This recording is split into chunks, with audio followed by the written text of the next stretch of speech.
do Senhor. Amém? Como é bom estar aqui com os irmãos. Queria começar lendo um texto aqui. Começar com uma leitura um pouco extensa hoje. E após essa leitura a gente vai fazer uma oração. Amém? Vamos ler Gálatas, capítulo 3. Nós vamos ler todo o capítulo 3 de Gálatas. E nós vamos ler também um pedacinho do capítulo 4 até o versículo 12.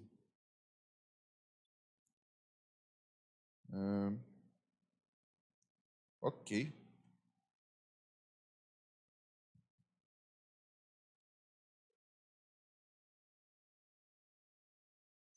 Vamos ler aqui juntos. Ó Gálatas insensatos, quem os enfeitiçou? Não foi publicamente exposto diante dos olhos de vocês que Jesus Cristo foi crucificado? Esta é a única coisa que desejo saber de vocês. Foi pelas obras da lei que receberam o Espírito ou pela fé na mensagem que ouviram? Vocês são tão insensatos assim? Tendo começado pelo Espírito, agora querem se aperfeiçoar pelo esforço próprio? Vocês experimentaram tantas coisas em vão, se é que foi em vão. Aquele que dá o seu Espírito e faz milagres entre vocês, realiza essas coisas pela prática da lei ou pela fé, na mensagem que ouviram. Assim foi com Abraão. Ele creu em Deus e isso lhe foi atribuído como justiça. Saibam, portanto, que aqueles que têm fé é que são filhos de Abraão. Prevendo a Escritura que Deus justificaria os gentios pela fé, anunciou primeiro o Evangelho a Abraão. Por meio de você, todas as nações serão abençoadas. Assim, os que são da fé são abençoados com Abraão, o homem de fé. Pois todos os que vivem na prática da lei estão debaixo de maldição, pois está escrito: maldito seja todo aquele que não persiste em praticar todas as coisas escritas no livro da lei. É evidente que, diante de Deus, ninguém é justificado pela lei, pois o justo viverá pela fé. A lei não se baseia na fé, mas o homem que praticar essas coisas viverá por meio delas. Cristo nos redimiu da maldição da lei quando se tornou maldição no nosso lugar, pois está escrito: maldito todo aquele que for pendurado em um madeiro.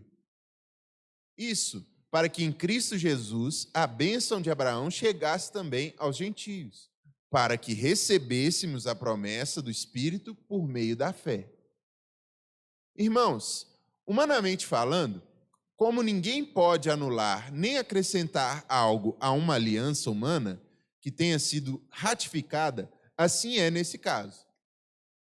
As promessas foram feitas a Abraão e ao seu descendente. A Escritura não diz e aos seus descendentes, como se falasse de muitos, mas de um só, ao seu descendente, que é Cristo. Agora, o que digo é, a lei que veio 430 anos depois não anula a aliança previamente estabelecida por Deus, de modo que invalide a promessa. Pois, se a herança depende da lei, já não depende da promessa. Deus, porém, concedeu a herança gratuitamente a Abraão por meio da promessa. Qual era, então, o propósito da lei? Ela foi acrescentada por causa das transgressões, até que viesse o descendente a quem se referia a promessa, e foi ordenada por meio de anjos pela mão de um mediador. Um mediador, entretanto, implica mais de uma parte, mas Deus é um. Então, a lei é contrária às promessas de Deus? De maneira nenhuma, pois se tivesse sido dada uma lei que pudesse conceder vida, certamente a justiça viria da lei. Entretanto, a Escritura encerrou todas as coisas sob o controle do pecado, a fim de que a promessa que é pela fé em Jesus Cristo fosse dada aos que creem. Antes, que viesse essa fé, estávamos sob a custódia da lei, nela aprisionados, até que a fé que haveria de vir fosse revelada. Assim, a lei foi o nosso tutor até a chegada de Cristo, para que fôssemos justificados pela fé. Agora, porém, que a fé chegou, já não estamos sujeitos ao tutor. Todos vocês são filhos de Deus, por meio da fé em Cristo Jesus. Pois os que em Cristo foram batizados, vestiram-se de Cristo. Não há judeu, nem grego, nem escravo, nem livre, nem homem, nem mulher, pois todos são um em Cristo Jesus. Se vocês são de Cristo, são descendência de Abraão e herdeiros segundo a promessa. O que digo é que enquanto o herdeiro é menor de idade, em nada difere de um escravo, embora seja dono de tudo. No entanto, ele está sujeito a guardiões e administradores até que o tempo determinado por seu pai chegue. Assim, também nós, quando éramos menores, estávamos escravizados aos princípios elementares do mundo. Quando, porém, chegou a plenitude do tempo, Deus enviou seu filho, nascido de mulher, nascido debaixo da lei, a fim de redimir os que estavam sob a lei, para que recebêssemos a adoção de filhos. Porque vocês são filhos. Deus enviou o Espírito do seu Filho ao coração de vocês, e ele clama, Abba, Pai. Assim, você já não é escravo, mas filho, e por ser filho de Deus, Deus também o fez herdeiro. Antes, quando vocês não conheciam a Deus, eram escravos daqueles que, por natureza, não são deuses. Vocês, agora, contudo, conhecendo a Deus, ou melhor, sendo conhecidos por Ele, como é que estão voltando aos mesmos princípios elementares, fracos e pobres? Querem ser escravizados por eles outra vez? Vocês estão observando dias especiais, meses, ocasiões específicas e anos. Temo que o meu trabalho árduo em favor de vocês tenha sido em vão. Eu suplico, irmãos, que se tornem como eu, pois tornei-me como vocês. Em nada vocês me ofenderam. Amém? É uma leitura bem longa, né? Mas vocês conseguiram acompanhar?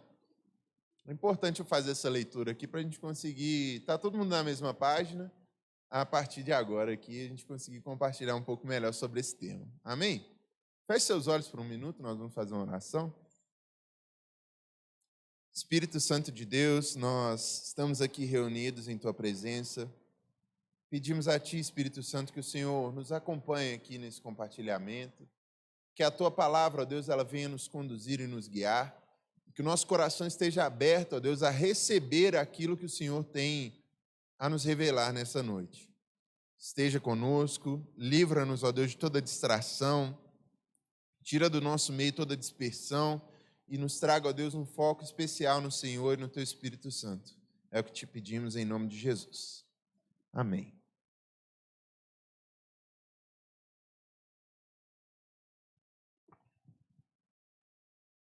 Vamos lá, né? Esse texto ele faz um grande apanhado e eu quero também começar lá do comecinho, que esse texto ele explica bastante coisa sobre partes do Velho Testamento. Nós vamos observar ali ele falando sobre a lei, falando sobre Abraão, sobre a promessa. E, bom, eu não sei se vocês já ouviram falar sobre isso, mas a Bíblia, ela toda fala sobre Jesus. Por completo, desde o começo, a palavra, ela fala e aponta a respeito de Jesus e do plano de Deus. E aí, no começo ali, Deus criou o homem, Ele criou Adão, criou Eva, e algo muito interessante acontece, né? Vem aquela grande genealogia de Adão, E a gente começa a perceber, Deus ele olha para a humanidade e ele começa a ver que a humanidade ela tinha se corrompido de uma forma muito grave. O pecado, ele veio através de Adão. Adão ele recebeu uma instrução clara de Deus, que era: não coma da árvore que está no meio do jardim. E o que acontece, né? Adão ele recebe essa direção. Só Adão e Eva receberam essa direção, vocês concordam? Um dos seres humanos depois receberam uma instrução tão direta quanto essa e quebraram. E o que acontece? Adão vai lá e transgride a orientação de Deus.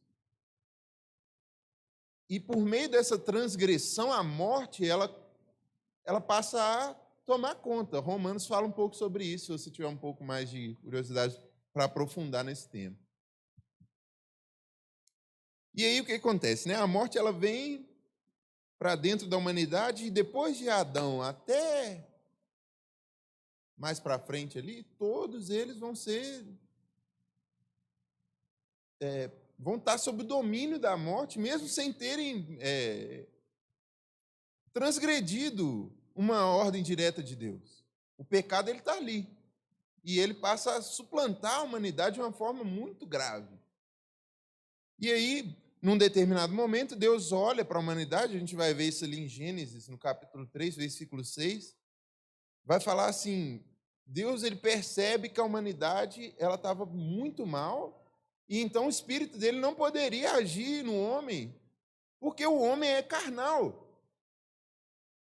O homem ele é guiado pelos próprios desejos, e os desejos do homem eles são muito negativos. E então o homem começa a estar num sistema tão perverso naquele tempo, que Deus ele fala: eu vou destruir a humanidade. Não tem um caminho para a humanidade para que ela possa seguir adiante. Nós vamos ter que fazer um reset, nós vamos ter que começar do zero. E aí Deus vai dando para a gente um vislumbre daquilo que iria acontecer. Ele chama Noé, e ele fala assim: Noé, eu preciso que você construa uma arca, porque através de você eu vou salvar a humanidade que está corrompida. Através da arca que você vai construir, não através de Noé, né? Mas através da obediência de Noé, a construção da arca, há um plano de Deus. Isso demonstra um pouco daquilo que seria o plano salvador. Porque assim como Noé constrói uma arca e salva a humanidade, assim também Jesus, ele vem aqueles que entram como uma arca, né? Aqueles que estão em Cristo, aqueles que estavam na arca, eram salvos, foram salvos. Aqueles que estão em Cristo, nós que estamos dentro de Cristo, nós somos salvos através da destruição. E não se pode falar que aquele que ouviu, né? Porque Noé, ele anunciou uma grande destruição através de um dilúvio. Vocês concordam? Ele anunciou. E então, alguém pode dizer que acreditou na palavra de Noé se ele não estava dentro da arca? Como que ele acreditou que tudo ia ser destruído e só que estivesse dentro da arca ia ser salvo e ele não entrou na arca? Muito curioso. Assim também, a fé, ela acontece dessa forma. Se nós cremos que vai haver um julgamento e só aqueles que estiverem em Cristo serão salvos, como nós não estaremos em Cristo naquele dia? Se nós cremos na palavra que foi anunciada, como que nós não vamos estar dentro? Então, o Velho Testamento ele vem fazendo esse apontamento para coisas que iriam acontecer. Da linhagem de Noé, vem então Abraão.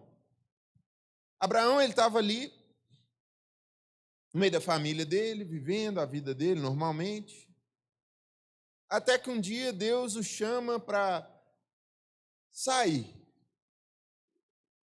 Sai da sua terra, da tua parentela e vai para um lugar que eu te mostrarei. Um grande desafio. Até então não se tinha registro de contato, né, na família de Abraão com Deus. Ele estava ouvindo ali um Deus que era, até então, aparentemente a família dele não servia aquele Deus. Então, ele vai e é chamado para seguir para um lugar que aquele Deus mostraria para ele. Ele é chamado para ir sem rumo, praticamente. Deus chama ele, vem, larga tudo para trás e vai para um lugar que você não conhece, seguindo uma voz que você acabou de ouvir. Então ele tem um ato de fé enorme. É isso que a gente leu no texto ali. Olha, a promessa ela vem para Abraão pela fé dele. Muito antes da lei, Deus vira para Abraão aí Abraão vai e segue, né? Vai seguindo. Aí tem toda uma história, né? Ele leva o Ló com ele, leva Ló, aí em um determinado momento os dois se separam e Abraão vai seguindo com sua família. Deus multiplica ali os bens de Abraão, ele se torna um homem muito rico, mas Abraão não tinha filhos. E aí Deus vai dar a Abraão uma promessa que em ti serão benditas todas as famílias da terra, né? Todos os povos da terra. E Abraão não tinha filhos. É muito engraçado, né? Aí Deus vai e pega aquele casal, né, Abraão e Sara, muda o nome deles e dá a eles promessas. Sela uma aliança com eles através da circuncisão.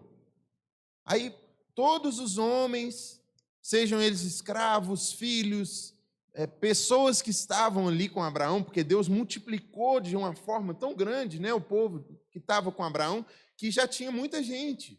E todos os homens, a partir do momento que Deus sela com ele aquela aliança, todos os homens são circuncidados. Vocês estão me acompanhando? Eu estou tentando dar uma elucidada aqui na história para a gente chegar num ponto. Todos os homens, eles são circuncidados, e aquilo ali representa a aliança de Deus com aquele povo. Quantos homens aqui são circuncidados? Estou brincando, gente. Precisa levantar a mão, não. Vai que tem alguém, né? Vai ficar constrangido. Precisa levantar a mão, não. Mas acredito que nenhum. Veja bem, mas a Bíblia, ela fala que a circuncisão que vale é a circuncisão do coração. Então, até a circuncisão, ela aponta para algo que haveria de vir. Porque a verdadeira circuncisão, ela se dá na nossa alma hoje, no nosso coração. Então, quando nós recebemos Jesus, nós somos sim circuncidados. Não mais no nosso corpo físico, mas no nosso coração. De forma que parte de nós não está mais como era antes. Nós somos transformados e há um selo na nossa alma de uma nova aliança que foi feita conosco. Então você percebe que o Velho Testamento ele vai projetando, de certa forma, sombras daquilo que haveria de ser. Vocês concordam? As coisas elas vão... Era muito turvo, era muito abstrato aquilo. As pessoas elas obedeciam pela fé. Abraão obedeceu pela fé, assim como aqueles que vieram depois de Abraão continuaram obedecendo aquilo pela fé.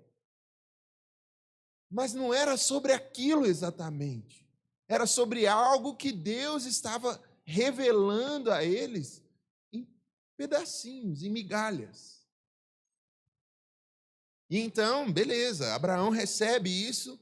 E aí aquele povo, né, a promessa que Deus deu a Abraão, ela se cumpre em Isaac. Abraão, ele tem Isaac como filho, do relacionamento dele com Sara, que é um milagre. Sara já estava velha, Abraão já estava velho, eles não tinham condições de ter filhos, e de repente Deus vem e manda o anjo e fala, ó, por essa época do ano que vem você vai dar à luz um filho. Então Sara, ela vai, recebe o filho da promessa, e através de Isaac, uma geração ela começa a ser gerada. Isaac gera Jacó, Jacó, por sua vez, ele gera 12 filhos ali, as 12 tribos de Israel, e aquelas 12 tribos, elas vão crescendo e vão se desenvolvendo, até que num determinado momento da história, acontece o seguinte: aquelas 12 tribos que tinham crescido começam a enfrentar uma fome que estava na terra. Já haviam já os 12 filhos, alguns já tinham já seus filhos, e aí a fome começa a assolar a terra. E um dos filhos é enviado adiante, José, ele está lá no Egito, e ele vai ir, sendo usado por Deus, se torna um governante do Egito e traz depois todos os irmãos dele para aquela terra, onde eles crescem ainda mais e se tornam um povo extremamente numeroso, como Deus tinha dito. O Senhor ele tinha falado que aquele povo ia crescer, e aquele povo ele realmente cresce. Ele cresce de uma maneira tão grande que os egípcios eles começam a olhar e falar: esse povo está grande demais. Como é que nós vamos fazer? Eles estão morando aqui pertinho da gente. Qualquer hora vai dar ruim. José já tinha morrido, o faraó que lembrava de José já tinha morrido, foi passando geração, o povo foi crescendo, até que em um determinado momento os egípcios ficaram muito cismados, falaram: vamos escravizar esse povo, antes que eles crescem demais e engolem a gente aqui. E então o povo de Israel ele passa a viver uma escravidão. Então, olha, tudo isso vai apontando para coisas vindouras. Olha o texto que a gente estava lendo ali, de Gálatas, fala que nós éramos escravos. Assim como o povo de Israel era escravo dos egípcios, nós éramos escravos dos pecados, escravos de coisas que não eram Deus, de pessoas que não eram deuses. Então, em meio a essa escravidão e esse sofrimento, surge mais uma sombra do que haveria de ser. Moisés, ele é chamado por Deus para resgatar aquele povo da escravidão, o povo de Deus. E Moisés, ele representa o que seria a vinda de Jesus, porque ele chega e toma o povo de forma violenta das mãos do inimigo, com pragas, com sinais, com prodígios. E aí você fala: Rafael, mas Jesus não foi violento, foi? Vocês acham que não? Ele foi ao inferno e tomou a chave do inferno, ele venceu a morte, ele ressuscitou. Olha quanta violência! Mas não era violência da forma que nós estávamos imaginando, não é mesmo?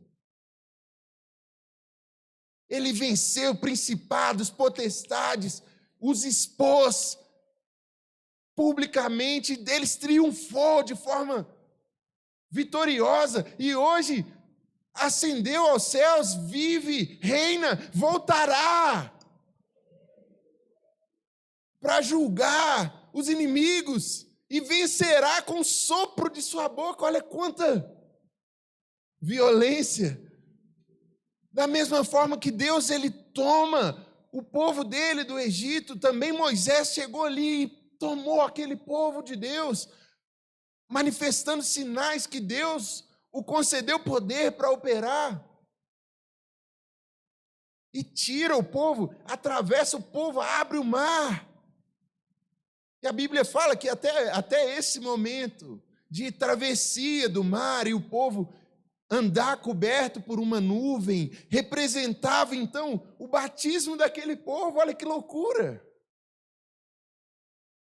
A Bíblia diz que o povo ele é batizado na água e na nuvem.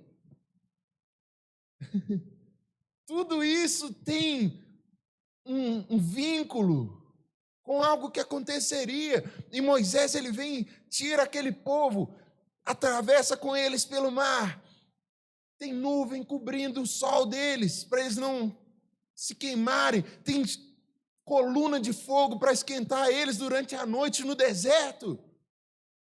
E aí Moisés conduz eles depois de uns 3 meses que ele tira aquele povo do Egito, ele para em frente ao monte Sinai.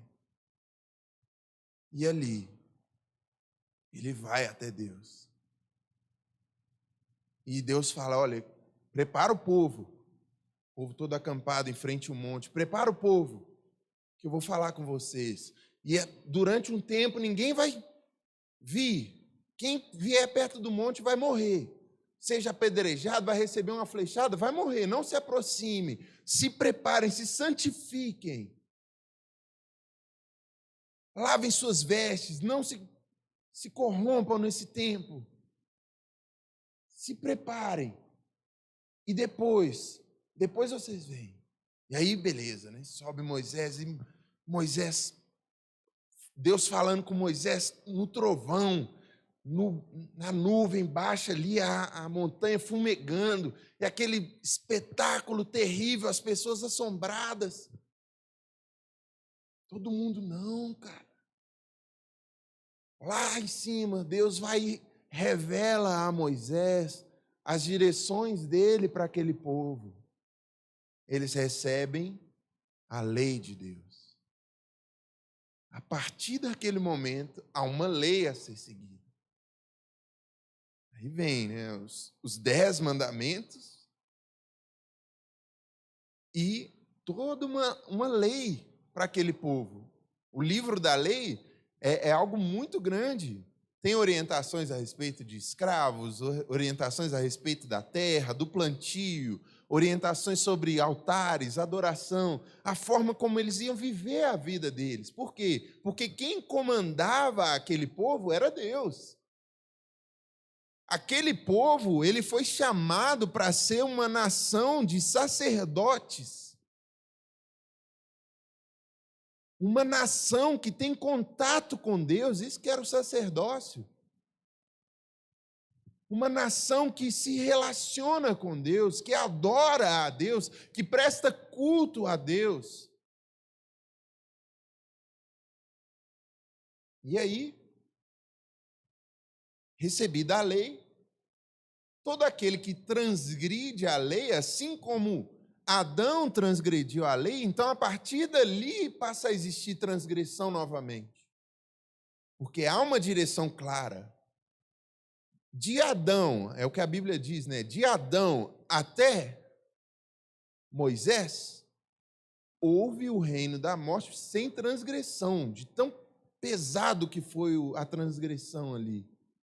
Mas a partir de Moisés, as pessoas elas passam a entender onde é que elas estão errando. Elas passam a perceber o quão difícil é andar da forma que nós deveríamos andar desde o princípio. Eu queria ler um texto com vocês a respeito disso. A gente chegou num ponto aqui de virada de chave, né? Questão da lei.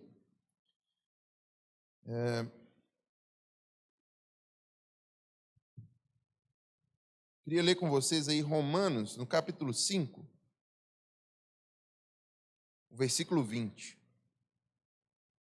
A palavra fala em Gálatas ali que a lei ela veio por causa das transgressões. Eu acho que esse texto, nesse quesito, ele deixa um pouco amplo, né? Então, acho que Romanos 5, no versículo 20 ali, traz para a gente uma definição melhor. Diz assim, a lei foi introduzida para que a transgressão fosse ressaltada. Entretanto, onde foi ressaltado o pecado, transbordou a graça. Então você percebe, por causa da transgressão, é para que a transgressão ficasse nítida. Porque até então as pessoas poderiam falar, eu não desobedeci a Deus, não, Deus não falou nada comigo. Não fazia ideia. Mas, a partir de Moisés, a transgressão ela fica ressaltada, ela fica nítida. Você matou alguém, meu queridão? Deus falou claramente, está escrito em pedra, literalmente, não matarás. Olhou uma coisinha do amiguinho ali, achou bonito demais e desejou ter aquilo para você, cobiçou. É aquilo que Paulo fala, eu nunca saberia que cobiçar é pecado se a lei não tivesse me avisado, não cobiçarás. Então, a partir do momento que vem a lei, a gente passa a observar. Só que aí, a lei, ela traz uma complexidade grande para a vida do ser humano. Por quê? Porque ela propõe coisas as quais o ser humano não está apto a cumprir. Ela propõe desafios os quais o ser humano não consegue vencer todos. Por isso que em muitos momentos se diz que todos estão debaixo de maldição, porque aquele que não cumprir um só preceito da lei estará debaixo de maldição. Então, já é deduzido que todos estão debaixo de maldição, porque ninguém conseguiu cumprir todos os preceitos da lei, à exceção de Jesus. Cumprir a lei é um desafio muito grande para o ser humano. Tem coisa lá que vai contra total a nossa natureza. Coisa que está dentro do nosso subconsciente, na nossa imaginação, a gente vai contra a lei.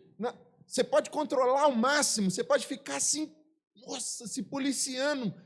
Na hora que você vacilar, você escorregou. É batata, errou. Tanto que Jesus, quando ele vê aquela mulher sendo acusada ali de cometer adultério, e aí o pessoal chega e fala, os fariseus, né, que eram os grandes guardiões da lei, eles chegam e falam, vão apedrejar essa mulher, o que você diz, mestre? Aí o mestre dos mestres diz o quê? Quem não tem pecado que atire a primeira pedra. Quantas pedras foram atiradas, vocês lembram? Nenhuma. Só tinha fariseu da alta classe lá. Só a galera. Alguém teve a ousadia de atirar uma pedra? Parando e pensando bem, eles, poxa vida, aquela vez, hein? Que eu vi aquele boi gordo do Joaquim. Ele abateu o boi, fez um churrasco. Começou a vir a fumacinha na minha casa. Nossa, eu cobicei aquele churrasco. Vacilei. E tem mandamento mais difícil. Amarás o Senhor, seu Deus, de toda a sua alma, de todo o seu coração, de todo o seu entendimento.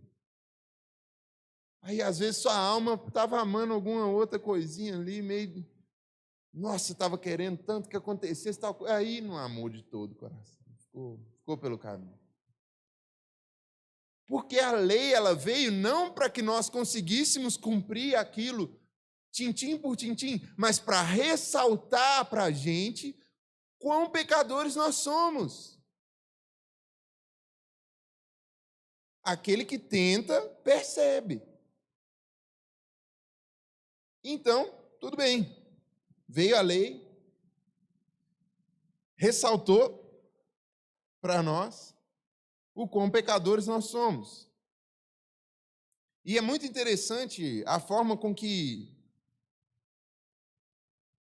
Paulo exemplifica o que é a lei. Porque tudo no Velho Testamento aponta para algo que haveria de ser. Então, a lei, ela aponta para quê? É engraçado, né? Tudo aponta para algo. Tal coisa é representada em não sei o quê, tal coisa é representada por não sei o que lá. Então, a lei, ela é a ponte até Jesus. É isso. Ela é isso. Ela vai transitar entre o velho e o novo. Ela vai revelar a necessidade de um ponto que haveria de chegar. Porque a lei, ela não é capaz de nos tornar justos. Como disse a palavra, se houvesse uma lei que nos tornasse justos, então a justificação viria pela lei. Mas não tem como. Assim como lá no princípio, Deus fala, o meu espírito não agirá no homem para sempre, porque esse é carnal. Nós somos carnais. A nossa natureza é carnal. Nós não somos capazes de ser justos. Por natureza, nós somos injustos. Por natureza, nós somos assassinos, nós somos adúlteros, nós somos transgressores, nós somos inimigos de Deus. Nós trazemos em nós ira, inimizade uns contra os outros. Onde não há Deus, você vai perceber que há excesso de contenda. E aí, Rafa? Beleza, a lei ela funciona ali como um tutor. Essa palavra tutor é muito interessante, porque imagina comigo, um rei, ele tem um herdeiro, um único herdeiro, um príncipe. Aquele príncipe está ali na sua idade de uns 4 anos. E de repente o pai dele, que era o rei, falece. O reino vai ser governado por uma criança de 4 anos? O pessoal que dá aula lá na escolinha, tem condição, Tiago? Não tem condição de uma criança de 4 anos governar o reino. Então, essa criança ela é entregue para alguém que vai ensiná-la aquilo que é certo e aquilo que é errado. A criança de 4 anos, Tiago, você ensina ela o que é certo e o que é errado. Ela faz só o que é certo? Não. Eu já cansei de falar aqui do meu choque na tomada quando eu era criança. Meus pais ficavam falando assim, não coloca o dedo na tomada, bzz, bzz, bzz. Não faz isso, não pode colocar o dedo aqui. Não faz isso, Rafa, não coloca o dedo na tomada. Um belo dia, Rafinha estava lá, tranquilo, tomadinha, velho, eles falavam assim, dzz, dzz. Será que é dzz? Eles falavam não, mas eu acho que a Sara estava me contando outro dia, ela está fazendo um curso lá e disse que a criança ela não entende o não. Se você falar não põe o dedo na tomada, ela vai entender, põe o dedo na tomada. Curioso, né? E aí fui lá e voltei.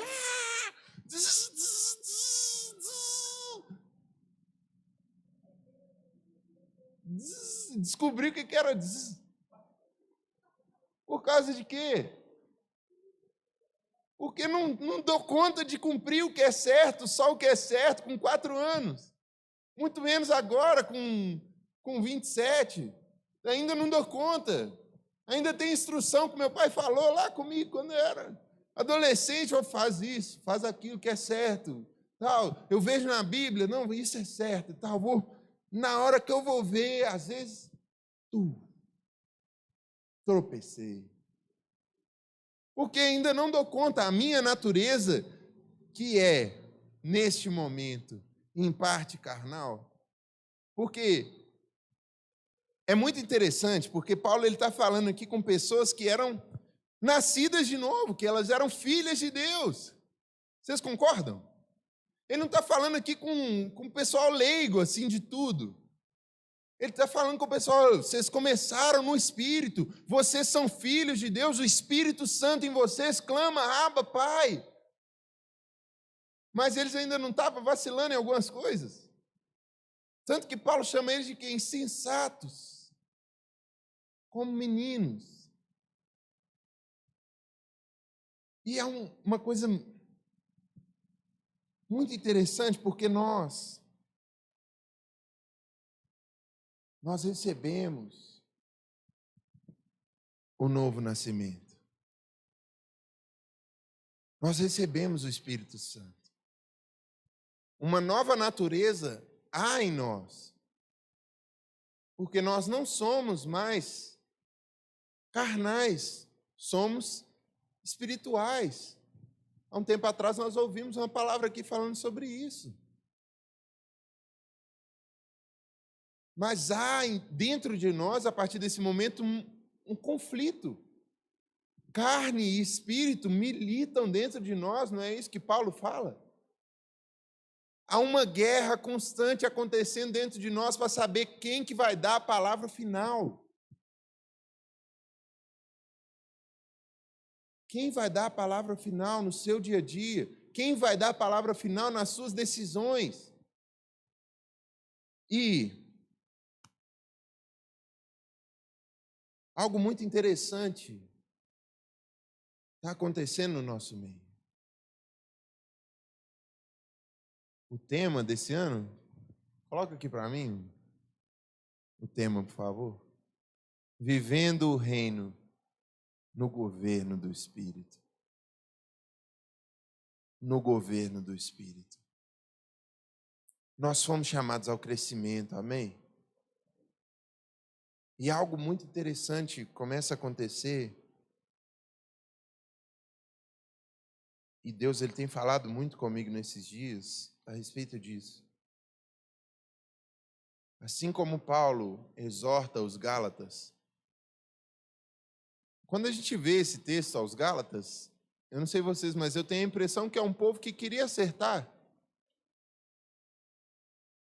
Eles estavam se esforçando bastante para agradar a Deus. Me parece um povo assim, poxa, eles estavam fazendo questão de guardar datas, guardar meses, estavam pensando em se circuncidar, galera.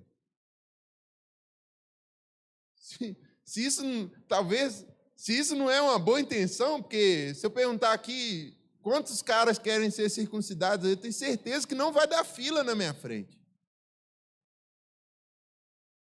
Aquele povo, ele queria acertar. Eles queriam agradar a Deus.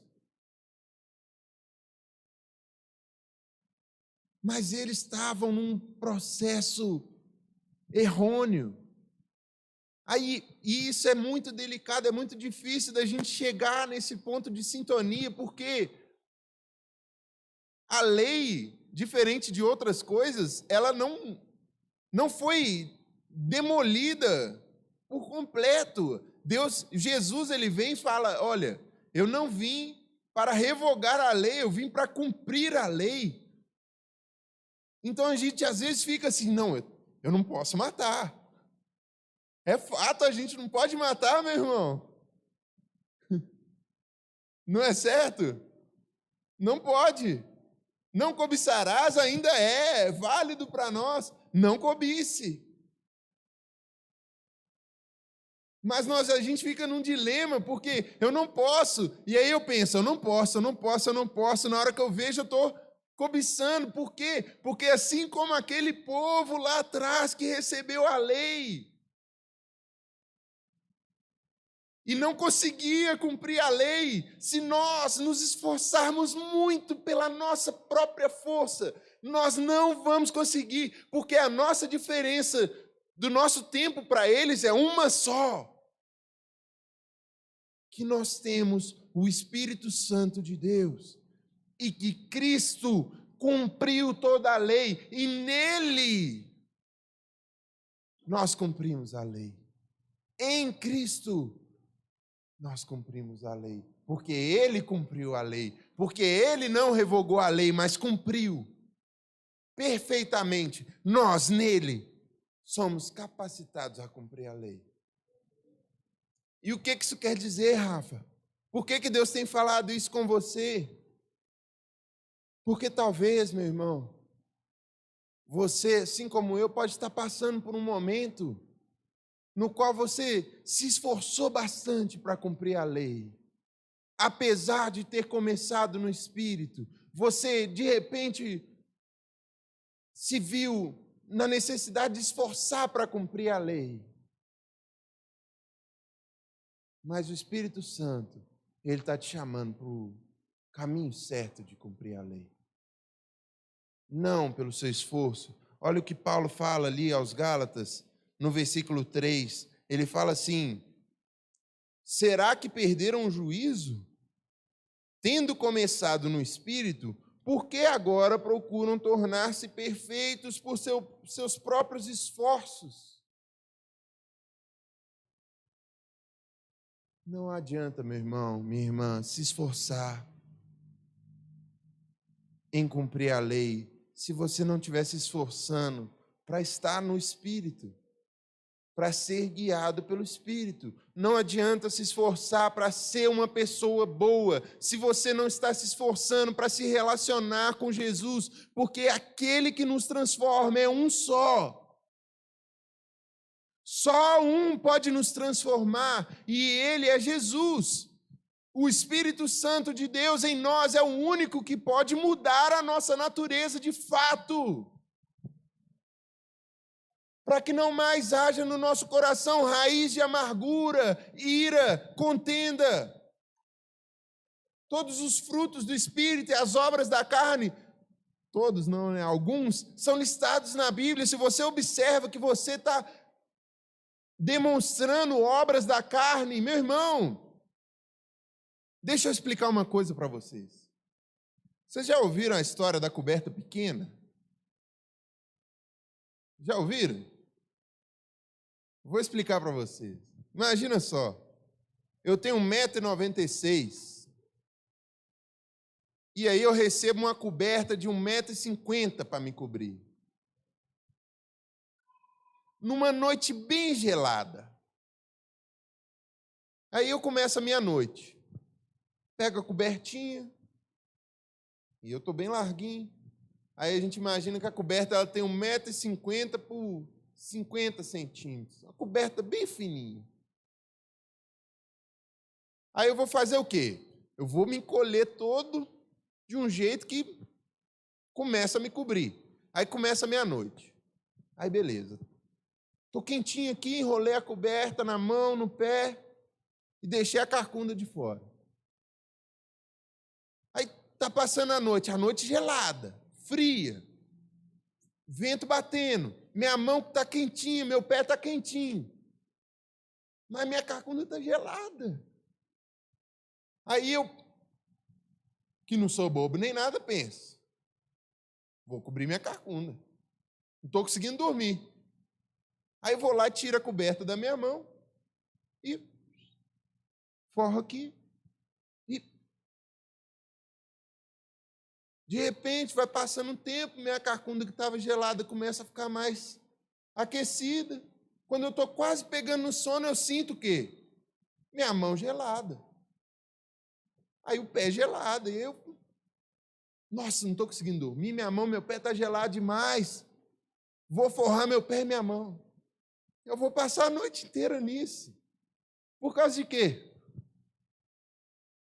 A coberta é pequena. É isso que a gente vive enquanto tenta se tornar perfeito na carne. A nossa cobertinha é pequena demais. Você vai concentrar todos os seus esforços a ser uma pessoa mais tranquila. Vou ficar tranquilo. Às vezes você é uma pessoa mais estressada, né? Aí começa a pegar uma tática ali de contar até 10, respiração concentrada, aí respira fundo. Eu li ali que eu tenho que começar a treinar. Eu vou fazer musculação, e aí eu começo a ficar menos estressado. De repente aparece uma situação, aí eu olho, não. Tá tranquilo, meu irmão. Contei até 10, passou. Mas quando pensa que não, eu, uma pessoa muito tranquila, me pego cobiçando a coisa do próximo. Nossa, aquele carro ali, hein? Eu muito tranquilo. Não, mas um carrão daquele ali, hein? Não, mas aí me pego odiando. Porque a Bíblia fala que aquele que odeia o seu irmão já é como se já tivesse matado. Jesus fala isso, não fala? Aí, de repente, eu odiei o irmão, matei o irmão, pronto. Eu vigiei tanto uma coisa que a outra parte que estava sem cobertura escorregou sozinha. E o que acontece, gente, quando o Espírito Santo ele vem para essa equação? ele aumenta a cobertinha. Ele vai me dar uma coberta de 2 por 2. Pronto. Sobra. No pezinho ali, eu me encolho ali dentro, sobra para tudo quanto ela dá para passar a coberta por debaixo da perna ali, ó. Você levanta o pé assim, enfia ela debaixo do pé, cobre a cabeça se quiser, faz o que quiser ali, ó, a coberta está sobrando. Vem te dar uma coberta maior, te dar uma roupa de frio.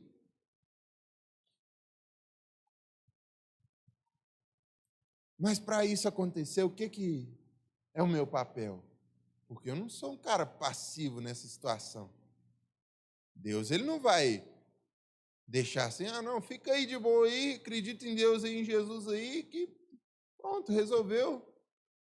É só ficar pleninho que nada mais vai acontecer, você vai parar de pecar do nada. Qual que é meu papel? Estar em Cristo.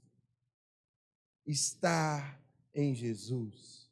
Depender do Espírito. Crer na obra de Deus. Buscar a Deus. Me ajoelhar. Estar em contato com Deus. Estar em contato com Jesus. Porque de glória em glória eu vou sendo transformado. A cada vez que eu olho na face de Jesus, eu volto diferente. Não é isso que Moisés vivia, mesmo antes de haver algo tão poderoso quanto nós temos hoje? Ele orava e olhava a Deus face a face e o rosto dele voltava resplandecente. Ele era transformado pelo contato com Deus. Assim também nós, quando buscamos, quando nos relacionamos, quando estamos ali juntos, somos transformados. Amém? E o que eu tenho sentido nesses dias? Nós estamos vivendo o reino no governo do Espírito, amém? Sabe que você pode repetir isso? Vivendo o reino no governo do Espírito. Deus, ele está nos chamando a deixar de lado aquilo que é da nossa própria força para viver o governo do Espírito de forma poderosa nesses dias. Amém? Vivendo o reino no governo do Espírito.